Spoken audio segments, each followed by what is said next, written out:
Mesdames, Mesdemoiselles, Messieurs, bonsoir à toutes et à tous et j'espère que vous vous portez bien. J'espère que cette nouvelle année, ce mois de janvier qui se termine, se passe bien. Les présentations de MotoGP continuent et nous allons, nous aussi, continuer ces présentations. Aujourd'hui, sujet très important, sujet qui me tient à cœur, sujet KTM, sujet exceptionnel.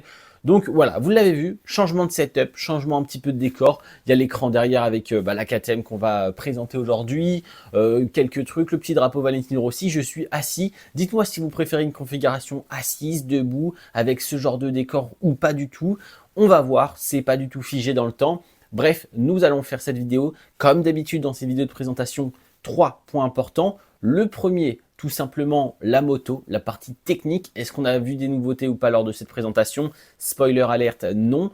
La deuxième, c'est la livrée. Et la troisième, c'est les pilotes. Vous allez voir, les deux premiers points vont passer assez vite chez KTM.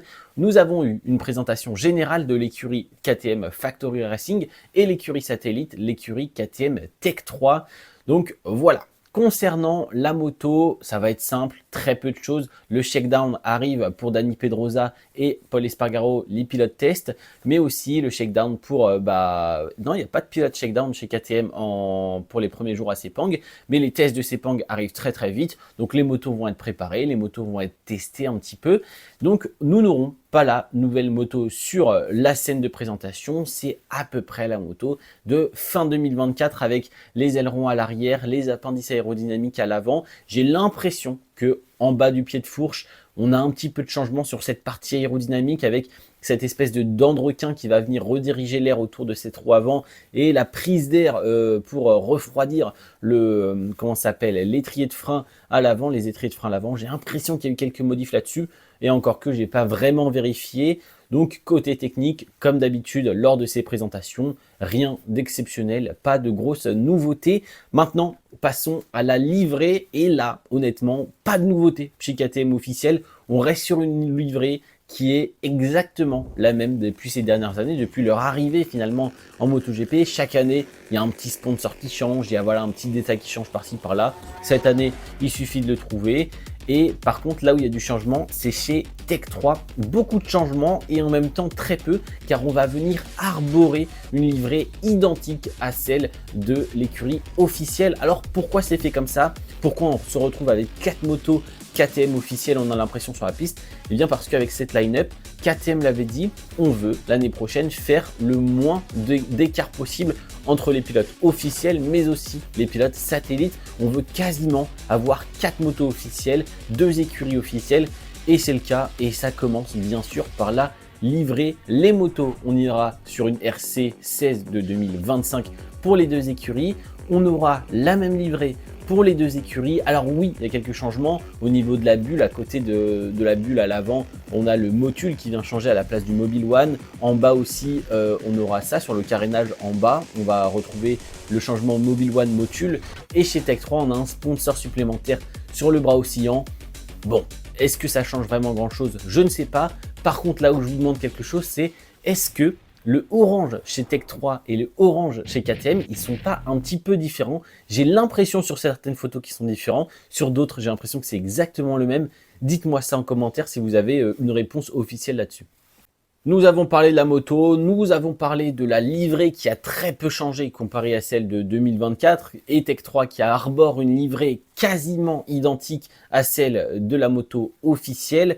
Dites-moi ce que vous pensez de ces livrées. Oui, ça change pas et en même temps pour moi KTM c'est ça, c'est cette DA, c'est Red Bull, c'est ce KTM là, peu de sponsors, un gros Red Bull, un gros KTM, du orange et on s'arrête là. Donc honnêtement, moi ça me va, même si c'est vrai que chaque année on est un petit peu déçu de ne pas avoir une révolution chez KTM, mais en même temps on suit la DA, on suit le constructeur. Donc voilà pourquoi changer une équipe qui gagne et en plus la moto je la trouve honnêtement très jolie dans ces couleurs là. Bon, fin de discussion autour de la moto, autour de la livrée. Parlons maintenant de ce qui est important. Les pilotes, selon moi, sur la grille actuellement en 2025, KTM possède le top 4 des meilleurs pilotes, même chez Ducati. Si on prend Morbidelli, Di Gianantonio avec Marquez Bagnaia, Marquez Bagnaia font la différence, je vous l'accorde. Mais en termes de d'homogénéité d'équipe, j'ai l'impression que KTM est plus fort en termes de pilote, même si pour moi, c'est vrai que Bagnaia ainsi que Marquez, voilà, ça fait largement la différence. Il suffit de ces deux pilotes-là limite pour gagner le titre constructeur pour Ducati. Je pense qu'ils peuvent le faire avec 2 motos seulement, mais ce n'est pas le sujet. Selon moi, 4 pilotes homogènes, l'équipe la plus forte sur le plateau, enfin les 2 équipes les plus fortes sur le plateau. Ça va être très intéressant de suivre ça. Premièrement, Brad Binder, le fer de lance depuis 2020 de KTM, un pilote qui a évolué, mais qui, j'ai l'impression, 2023, 2024, on arrive peut-être pas dans une période de stagnation, mais dans une période où il nous manque quelque chose. Déjà, Brad Binder ne gagne plus, Brad Binder n'est pas régulier, Brad Binder n'arrive pas à aller chercher des podiums quand il le faut. Il y a des erreurs à certains moments où il ne doit pas y en avoir, des erreurs de rookie, je pense par exemple à Misano, où il vient perdre l'avant tout seul. Bref, dans tous les cas, Brad Binder est dans une phase où l'on attend beaucoup de lui. C'est une année où il doit confirmer, c'est une année où il doit nous montrer qu'il est le numéro 1 de l'équipe, surtout que là, il y a son nouveau coéquipier qui arrive, on en parle juste après, et ça va faire une vraie rivalité, ce qu'il n'y a pas eu depuis Miguel Oliveira, on va dire, en 2022. Donc voilà, j'ai hâte de voir ce que va nous proposer Brad Binder, notamment si la KTM a progressé, mais c'est vrai que même avec une moto un peu en dessous de la Ducati, on l'a vu l'année dernière, Brad Binder n'a pas non plus écrasé Pedro Acosta alors qu'il venait d'arriver.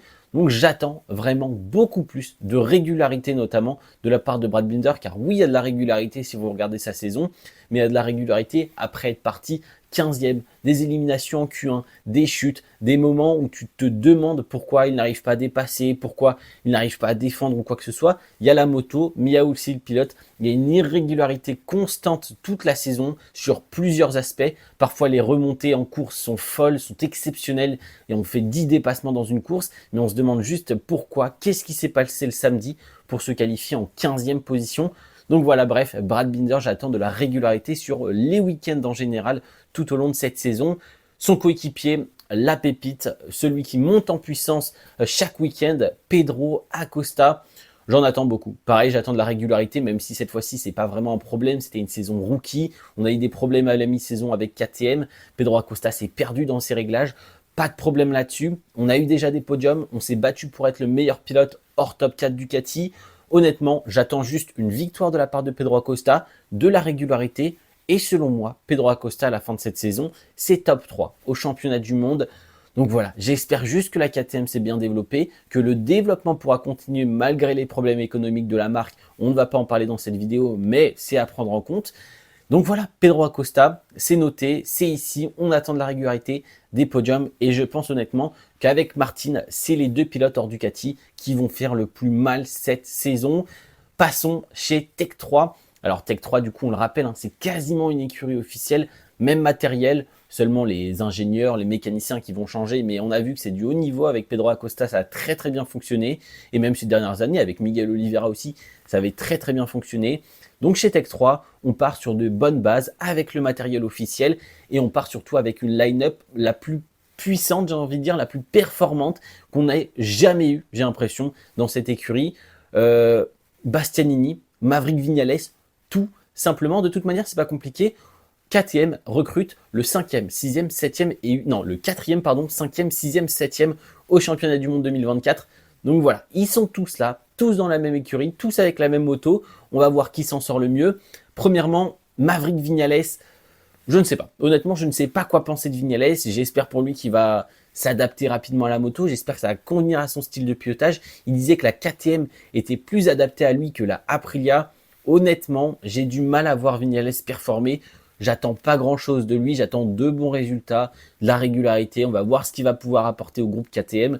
Mais je ne sais pas du tout quoi penser de Maverick Viñales, car pour moi, c'est un pilote qui a dépassé déjà sa date de prime, on va dire, sa date où il est le plus performant. Et je pense qu'il est sur une pente descendante à partir de maintenant. J'espère qu'il se trouvera une nouvelle jeunesse avec ce projet KTM, mais je n'en sais trop rien pour le moment. Et c'est vrai que j'ai pas trop d'indices à vous donner parce que les tests se sont bien passés. Il avait l'air plutôt satisfait de la moto. Voilà, donc on va voir ce que ça va donner en 2025. Maintenant, de l'autre côté, c'est Enea Bastianini, 4e au championnat du monde MotoGP 2024. Un pilote qui a déjà fini 3e dans ce championnat du monde en 2022. Franchement, un pilote qui est en train de progresser année après année, après avoir mené ce projet, on va dire, Ducati pendant 2 ans aux côtés de Francesco Bagnaia. On a un pilote qui arrive, qui vient de la meilleure moto, qui a des références en termes de pilotage comme celle de Marc Marquez, celle de Francesco Bagnaia, celle de Martin. Il a vu les datas pendant plusieurs années, il a vu les datas Ducati pendant plusieurs années. C'est un pilote qui va pouvoir apporter énormément en termes de technique, en termes de retour sur la moto, en termes de comparaison avec la Ducati GP24. Vignales aussi va aussi pouvoir faire ça de son côté pour comparer avec, on l'a vu, Vignales, Suzuki, Yamaha, Aprilia. Donc il va pouvoir comparer tout ça avec ses nombreuses années d'expérience en MotoGP. Mais Enea Bastianini, je vous l'avoue, j'ai un petit peu peur. J'attends énormément de ce pilote qui progresse et qui nous montre qu'il est capable d'aller chercher des gros résultats, des victoires quand il le faut. Il a un style de pilotage, il a une manière de piloter, de rouler tout au long des week-ends particulière, mais diablement efficace quand tout fonctionne. Donc voilà, Bastianini, j'attends énormément, j'apprécie énormément ce pilote, je veux vraiment qu'il réussisse. Mais là où je suis sceptique, là où je suis pessimiste, c'est que les essais de fin de saison dernière, en 2024, ne se sont pas mal passés, mais ne se sont pas forcément ultra bien passés. On n'a pas vu un Bastianini à l'aise directement avec la moto, on a vu un Bastianini chuter, on a vu un Bastianini en difficulté sur certaines phases de pilotage. Même dans ses retours, on voit que c'est pas non plus la moto qu'il adore, qui convient parfaitement à son style de pilotage. On va voir ce qui va se passer. J'attends beaucoup de choses d'Enea Bastianini. J'espère que cette première année d'adaptation ne va pas être trop compliquée, qu'il va pouvoir sentir cette KTM, qu'il va pouvoir performer avec. Donc voilà, dites-moi ce que vous pensez de ces 4 pilotes. Vignales, Bastianini, on n'a pas grand-chose pour le moment. Binder, Acosta, on attend le retour des victoires. On attend la première victoire aussi, surtout de la régularité et une bataille pour ce top 3, même top 1 peut-être, au championnat du monde en 2025. Donc j'espère que ça vous a plu. Dites-moi ce que vous pensez de cette double écurie KTM officielle en commentaire. Et dites-moi si vous voyez un de ces 4 pilotes gagner le championnat du monde MotoGP 2025. J'espère que ça vous aura plu. C'était Théo. Ciao, ciao. J'ai dit au moins 15 fois ça. Mais dans tous les cas, KTM, j'espère qu'on voit bien KTM exceptionnel. Exceptionnel. Ne me dites pas qu'elle n'est pas jolie la moto.